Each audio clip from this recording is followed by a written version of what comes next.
Hello everyone, আসসালামু আলাইকুম। Civil sense by Mostafiz YouTube channel থেকে আমি ইঞ্জিনিয়ার মোস্তাফিজ, আপনাদের সিভিল বন্ধু।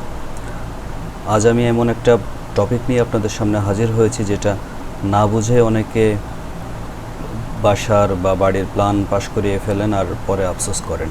টপিকটা হলো কলাম লেআউট ডিজাইন। দেখুন, একটা হিউম্যান বডির মধ্যে যদি মেরুদণ্ড সোজা হয়ে না থাকে তাহলে যেমন মানুষটি সোজা হয়ে দাঁড়াতে পারে না, ঠিক তেমনি যদি আপনার বাড়ির মধ্যে কলাম লেআউটটা ঠিক মতো না হয় তাহলে আপনার পুরা বাড়িটাই একটা ঝামেলার মধ্যে পড়ে যাবে। কি ঝামেলায় পড়ব সেটা বোঝার আগে আসুন আমরা আগে বুঝি যে কলাম লেআউটটা কী।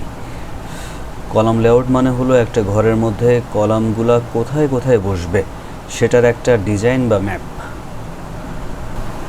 এটা মূলত স্ট্রাকচারাল ইঞ্জিনিয়ার ঠিক করে থাকেন, কিন্তু ওনার বা নতুন ইঞ্জিনিয়ার হিসেবে এটা বুঝে নেওয়া আপনার দায়িত্ব। দেখুন, যে কলামের উপরে পুরো ভবনটাই দাঁড়িয়ে থাকবে সেটা যদি ভুল জায়গায় পড়ে, যেমন ঘরের মাঝখানে অথবা দরজার সামনে, তাহলে তো সমস্যা হবে।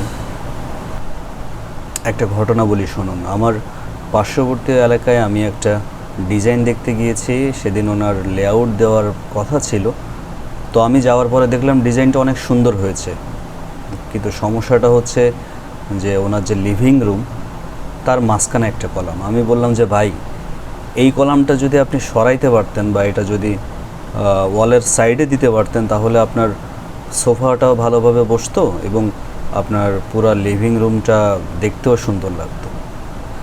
তো উনি ওনার ডিজাইন ইঞ্জিনিয়ারের সাথে পরবর্তীতে কথা বলে ডিজাইনটা আবার রিডিজাইন করালেন এবং ছোট্ট একটা পরিবর্তনের জন্য ওনার ঘরটা, লিভিং রুমটা হলো অনেক মানানসই এবং সুন্দর, একদম ব্যবহার উপযোগী। দেখুন, এটুকু বোঝার জন্য আপনাকে ডিজাইন ইঞ্জিনিয়ার বা স্ট্রাকচারাল ইঞ্জিনিয়ার হতে হবে না।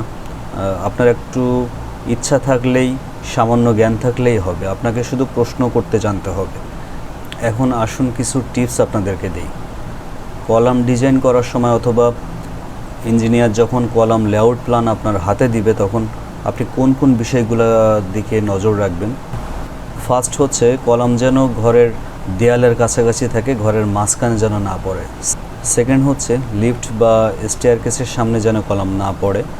থার্ড, বিমের স্প্যান বলতে বিমের মধ্যবর্তী যে দূরত্বগুলো সেগুলো যেন খুব বেশি না হয়। আর ফোর্থ হচ্ছে ঘরের ফার্নিচার সেটআপ যেন কলামের কারণে কোনো রকম বাধাগ্রস্ত না হয়। পাশাপাশি আপনার ডিজাইন ইঞ্জিনিয়ার এটাও দেখবেন যে কলামের লোডগুলো যেন সমানভাবে বন্টন হয়। এই বিষয়গুলো বুঝলেই আপনার ডিজাইনটা হবে অনেক বাস্তবসম্মত এবং ভবিষ্যতে আপনার কোনো প্রবলেমে পড়তে হবে না ইনশাল্লাহ। ভিডিওটা যদি আপনার ভালো লাগে তাহলে লাইক, কমেন্টস আর সাবস্ক্রাইব করুন।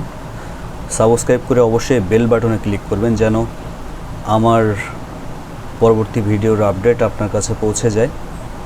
আর শেয়ার করুন আপনার বন্ধু অথবা কলিগদের সাথে। See you in the next video. আসসালামু আলাইকুম।